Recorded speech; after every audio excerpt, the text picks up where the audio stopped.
আসসালামু আলাইকুম ওয়া রাহমাতুল্লাহি ওয়া তাআলা ওয়া বারাকাতুহু। প্রিয় দ্বীনি ইসলাম দরদি মা এবং বোনেরা ও আমার আব্বাজান ভাইয়েরা, আপনাদেরকে আজকে শিখিয়ে দেব, যতই পেরেশানি হোক, যতই সমস্যা হোক, যতই মুসিবত হোক না কেন, সমস্ত রকমের মুসিবত থেকে আসান পাওয়া, সমস্ত রকমের মুসিবত থেকে উদ্ধার পাওয়া এবং আল্লাহ পাকের তরফ থেকে সাহায্য পাওয়ার একটি সুন্দর উপায়।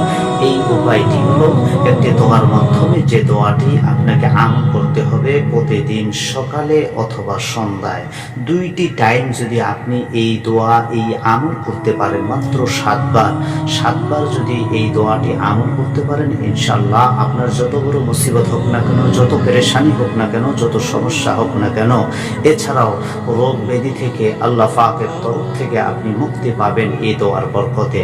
এই দোয়াটি এতই গুরুত্বপূর্ণ। এই দোয়াটি হলো এই হাসবি আল্লাহ লা ইলাহা ইল্লা হুয়া আলাইহি তাওয়াক্কালতু ওয়া হুয়া রাব্বুল আরশিল আযীম। হাসবি আল্লাহ লা ইলাহা ইল্লা হুয়া আলাইহি তাওয়াক্কালতু ওয়া হুয়া রাব্বুল আরশিল আযীম। এই ছোট্ট দোয়াটি আপনাকে আমাকে পড়তে হবে ইনশাআল্লাহ। আল্লাহর তরফ থেকে অশেষ দয়া ও মেহেরবানির বরকতে, আল্লাহর দয়া ও মেহেরবানির বরকতে আমার আপনার সমস্যার সমাধান হয়ে যাবে ইনশাআল্লাহ। আমলটি খুবই পরীক্ষিত, আপনারা আমল করুন ইনশাআল্লাহ। অবশ্যই আপনারা এর ফলাফল পাবেন। আর কমেন্টে জানাতে ভুলবেন না। আসসালামু আলাইকুম ওয়া রাহমাতুল্লাহ।